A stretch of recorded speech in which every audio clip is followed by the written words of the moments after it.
Siyo God, welcome to Cherokee Stories. I'm your host, Phil Bange. If you'd like to be interviewed and tell us your story, your family history to add to our Cherokee history, please email us at cherokeestories@hotmail.com. Today we're going to read Cherokee Vision of Elohi.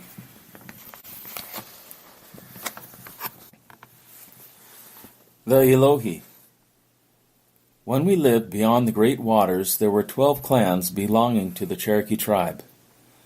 Back in the old country in which we lived, the country was subject to great floods.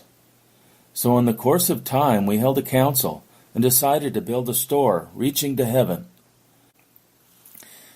The Cherokee said that when the house was built and the floods came, the tribe would just leave the earth and go to heaven. We commenced to build the great structure, and when it was towering into one of the highest heavens, the great powers destroyed the apex, cutting it down to about half of its height. But as the tribe was fully determined to build it to heaven for safety, they were not discouraged, but commenced to repair the damage done by the gods. Finally, they completed the lofty structure and considered themselves safe from the floods. After it was completed, the gods destroyed the high part again.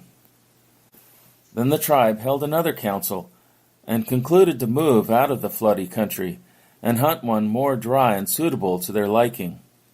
So, they journeyed for many days and years and finally came to a country that had a good climate and was suitable for raising corn and other plenty, upon which the tribe subsisted. Other red tribes or clans to the Cherokee tribe began to come also from the old country. The emigration continued for many years, never knowing that they crossed the great waters. In the course of time, the old pathway which had been traveled by the clans was cut by the submergence of a portion of the land into the deep sea. This path can be traced to this day by the broken boulders. This was of no surprise to the clans, as they were used to the workings of the floods. Long years after they had settled in their new homes in the new country, they began to hunt for the clans of the Cherokee tribe. After a fruitless search for the others, finally gave it up and established a new system of 7 sacred clans to the tribe. From that day to this, they have been searching for the 5 lost clans of the Cherokee. After this, the Cherokee settled down and organized a government and a religious system of worship. This worship consisted principally of certain rites which were intended to teach the more intelligent the true nature of the heavenly bodies or powers and the laws by which they govern themselves and their younger brethren, the lower planets and their children, the sons of men.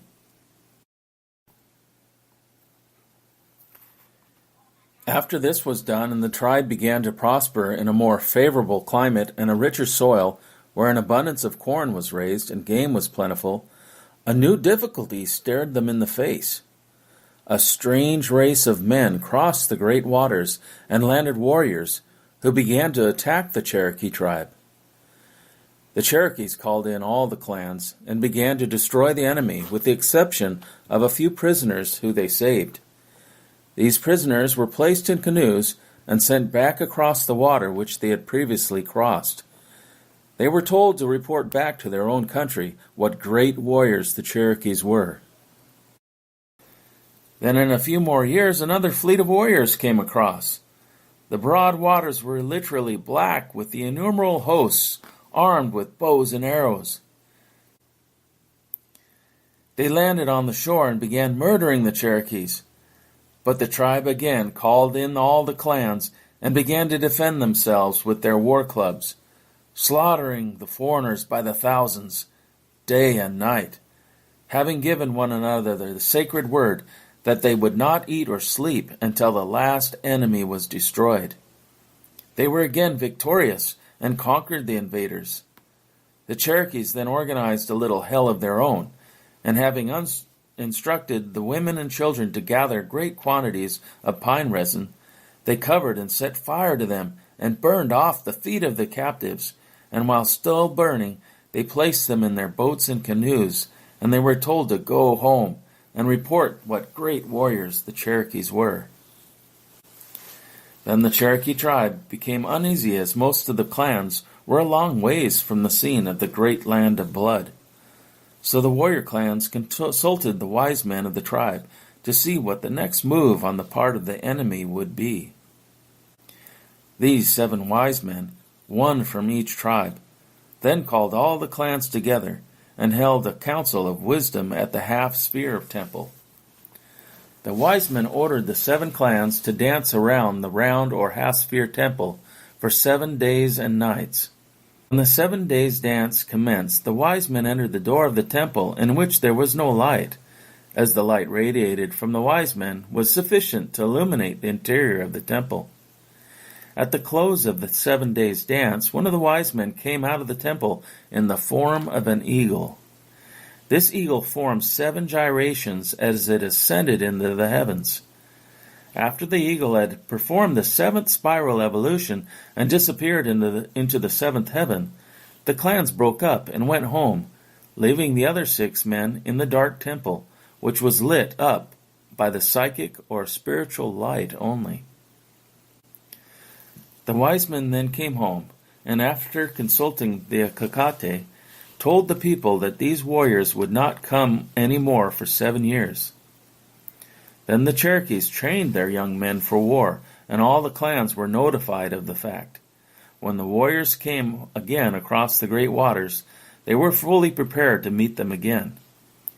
These warriors came by the thousands and thousands, but they had to resort to some other scheme besides depending on their war clubs, fell upon the idea of using poison in their wars with the terrible invader. They then sent some great warriors out to kill the great and terrible 7-rayed serpent and get its poison, which they did, and placed the liquid in simblings. At the close of the 7 years, the dark, terrible warriors crossed over like locusts in numbers, with boats and loaded with poison in arms, thousands and thousands. When the enemy arrived, the Cherokees and all their clans came in with their war clubs and simblings filled with oocotine poison. Running near the lines of the enemy, they shook their gourds of poison, and spilling the poison near them, they kept on one after another, whooping as they went. The Cherokees sat at right angles to the first run, and decoyed the enemy to follow. When the invader came to where the poison was spilled, they fainted and fell down. The Cherokees then came up and slaughtered them by the thousands and thousands. The defeat discouraged the dark invader, and the war from the source ceased. The Cherokees then lived for ages in peace, and a knowledge of the war with the dark invader became in the course of time only a story. Their ancient worship of the wise ones of heaven was kept up. This worship was organized at a time that was beyond the memory of the wisest of the Cherokee tribe. It was only reorganized in the new country as the ancient religion.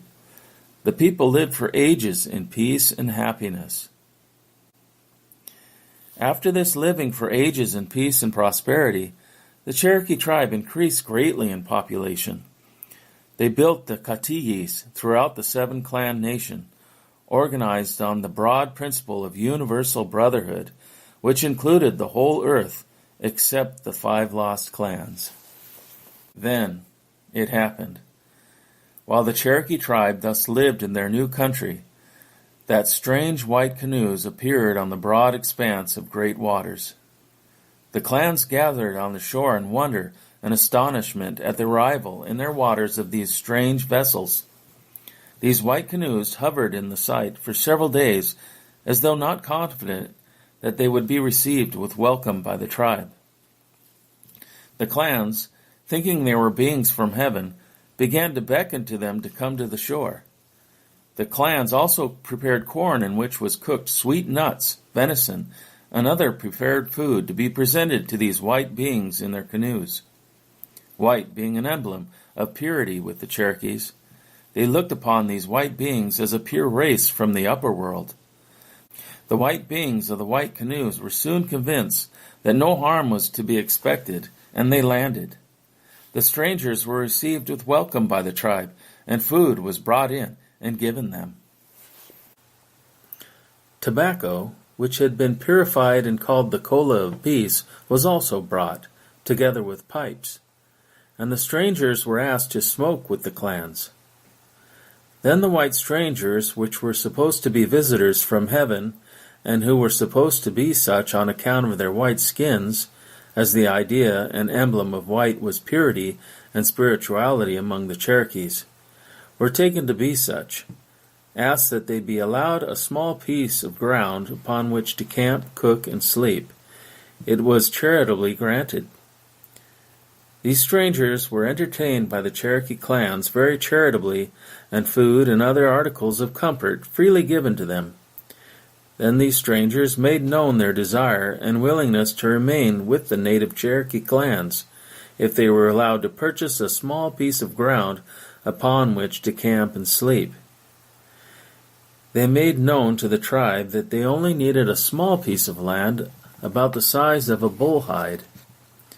This modest request was freely granted to the strangers and sold to them for a trifling consideration. The supposed heavenly strangers then cut one of the ox hides which they brought with them into a small string which they stretched around a square enclosing several hundred square yards. This they claimed to be in accordance with the purchase agreement to which the tribe finally agreed, saying at the same time that they had been deceived. Other purchases of land were made for which a consideration was always given by the white heavenly strangers, after the cession of which the tribe always acknowledged that they had been deceived. Then the tribe finally came to the conclusion that this white stranger was from the opposite pole of the heavens and put on his white skin for the purpose of deceiving. Then the Cherokee tribe began to destroy the white invader, and as in the case of the dark invader, they saved some to report what great warriors the Cherokees were. But the white invader began to use firearms against them, and the Cherokee tribe was driven back, farther and farther. The Cherokee tribe then became discouraged and completely demoralized, and said to the council of the clans that nothing could be done, as the great serpents, the Ookatine, had become extinct, and there was no chance to obtain the terrible poison that had been so successfully used against the first invaders. So the wise men were consulted again, who ordered as before for the clans to hold a council, second war dance around the round or half-sphere temple. This notice was then made to all the clans who gathered at the ancient site of the sacred round or half-sphere temple. The clans gathered in except one or two who refused to come, but who one sent for finally came in. Then the 7 days' dance commenced and completed, at the beginning of which 7 days' dance, the 7 wise men of the clans entered the temple, which for ages had been neglected and somewhat improved. The wise men, after entering, found that it could not be lit with light that emanated from the spiritual light or from the wise men. Seeking the cause of the failure of the temple to light up, each wise man requested enlightenment until the wisest of the wise answered and said, "Our temple, ancient and sacred, has been neglected. The original fire, the eternal and primitive, has been allowed to become extinct by destroying the wise Ookatine, the wise of the tribe. He can never be found again until the other clans be found and the tribe reunites."